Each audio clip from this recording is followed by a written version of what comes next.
नमस्ते, स्वागत है आपके चैनल सूरज सीखो प्लेटफॉर्म पे। आज हम लोग महत्वपूर्ण टॉपिक के साथ आए हैं। हाल ही में भारत को एक नया रामसर स्थल मिला है। इसी के साथ भारत ने 100 का आंकड़ा भी पूरा किया। इसी के बारे में हम लोग फुल डिस्कशन करेंगे। इसके एक एक पॉइंट पर हम लोग नज़र रखेंगे ताकि कोई भी ऐसा पॉइंट जो परीक्षा के लिए काफ़ी महत्वपूर्ण हो वो छूटे नहीं। हाल ही में गलाव झील अरुणाचल प्रदेश की पहली और भारत की 101वीं रामसर स्थल बनी है। इस ऐतिहासिक उपलब्धि की घोषणा करते हुए पर्यावरण मंत्री भूपेंद्र यादव ने आर्द्रभूमि संरक्षण, जैव विविधता संरक्षण एवं सतत आजीविका के प्रति भारत की प्रतिबद्धता को रेखांकित किया है। अब इस गलाव झील के बारे में हम लोग विस्तृत रूप से जान लें। इसकी स्थिति क्या है, इसका क्या महत्व है। कमलांग टाइगर रिजर्व और वन्यजीव अभ्यारण्य के बीच स्थित गलाव झील पूर्वी हिमालय का एक निर्मल मीठे पानी की झील है। यह जैव विविधता का एक प्रमुख केंद्र है। यह झील बारहमासी पहाड़ी धाराओं से पोषित होती है। झील चारों ओर से घनी वनस्पति से घिरी हुई है जो समृद्ध वनस्पति विविधता को संरक्षित करती है। इस आर्द्र भूमि में 150 से अधिक वृक्ष प्रजातियां एवं 49 आर्किड प्रजातियां पाई जाती हैं। इसके आसपास के परिदृश्य पारिस्थितिकी महत्व को रेखांकित करती है। अब हम लोग जानेंगे कि आर्द्रभूमि होता क्या है। आर्द्रभूमि एक भूक्षेत्र होता है जिसमें नम एवं शुष्क दोनों वातावरण की विशेषता पाई जाती है।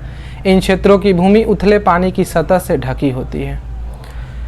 अब इसके सम्मेलन के बारे में जान लें। आर्द्रभूमि पर सम्मेलन एक अंतर सरकारी संधि है जो आर्द्रभूमि और उनके संसाधनों के संरक्षण और विवेकपूर्ण उपयोग के लिए एक महत्वपूर्ण ढांचा प्रदान करती है।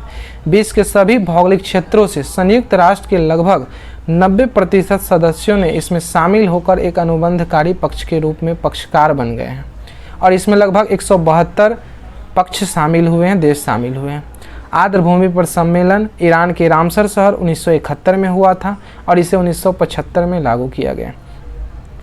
भारत इसमें 1982 ईस्वी में शामिल हुआ। इसके कुछ महत्वपूर्ण पॉइंट्स हैं जो आर्द्रभूमि का महत्वपूर्ण पॉइंट्स हैं आर्द्रभूमि के लिए।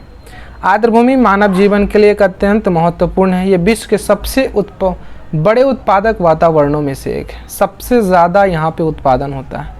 जैविक विविधता के ये उद्गम स्थल है जो पानी और उत्पादकता प्रदान करते हैं, जिन पर अनगिनत प्रजातियों के पौधे और जानवर जीवित रहने के लिए निर्भर रहते हैं। अभी हम लोग इसके इम्पोर्टेंस के बारे में डिस्कस कर रहे हैं। इसके इम्पोर्टेंस पॉइंट्स क्या हो सकते हैं। प्रत्येक वर्ष 2 फरवरी को विश्व आर्द्रभूमि दिवस मनाया जाता है। आर्द्रभूमि एक जटिल पारिस्थितिकी प्रणाली है जिनके अंतर्गत अंतर्देशीय, तटीय व समुद्रीय वास की व्यापक श्रृंखला शामिल है। यह पत्ती, जंतु, कीट तथा पौधों की अनेक दुर्लभ प्रजातियों का निवास स्थान होती है।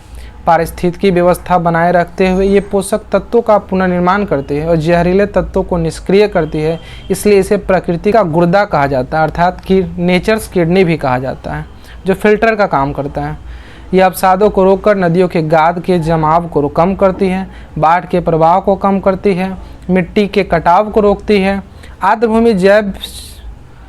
आर्द्रभूमि क्षेत्र जैव विविधता तथा सामाजिक आर्थिक क्षेत्रों में महत्वपूर्ण स्थान रखता है। अब आर्द्रभूमि हम लोग किसे मानेंगे, इसके क्या मानदंड है, इस पर हम लोग डिस्कस कर लें। ऐसे दलदली क्षेत्र जहाँ वर्ष भर अथवा वर्ष के कुछ महीने जल का जमाव रहता है। ये कृत्रिम अथवा प्राकृतिक हो सकता है, अस्थायी अथवा अस्थायी हो सकता है। शांत मतलब रुका हुआ जल या बहता हुआ जल भी है। ऐसे समुद्री क्षेत्र जिसकी गहराई 6 मीटर से अधिक ना हो, लेकिन ध्यान यहाँ रखना यह है कि निम्न ज्वार के समय 6 मीटर से अधिक गहरा ना हो। इसमें झीलों और नदियाँ, भूमिगत जल भंडार, दलदल व कीचड़ वाले क्षेत्र, गीले घास के मैदान, पीठ भूमि, नखलिस्तान, मुहाने, डेल्टा और ज्वारीय मैदान, मैंग्रोव और अन्य तटीय क्षेत्र, प्रवाल भीतियाँ, मछली पालन के तालाब, धान के खेत, जलाशय व नमक के मैदान जैसे सभी मानव निर्मित स्थल शामिल हैं। ज्वारमुख, क्रीक, खाड़ी सभी इसमें शामिल हैं। अब भारतीय संदर्भ में कुछ बात कर ले कि भारत इस समझौते में 1982 में शामिल हुआ था। आर्द्रभूमि के संरक्षण के लिए पर्यावरण, वन एवं जलवायु परिवर्तन मंत्रालय द्वारा इसके संरक्षण हेतु 1987 से राष्ट्रीय आर्द्र या दलदली भूमि संरक्षण कार्यक्रम भी चलाया जा रहा है। भारत का पहला आर्द्रभूमि संरक्षण व प्रबंधन केंद्र की स्थापना 2 फरवरी 2021 को तमिलनाडु के चेन्नई में किया गया था। पहले आर्द्रभूमि संरक्षण और प्रबंधन केंद्र, यह राष्ट्रीय सतत तटीय प्रबंधन केंद्र का ही एक भाग है। धन्यवाद।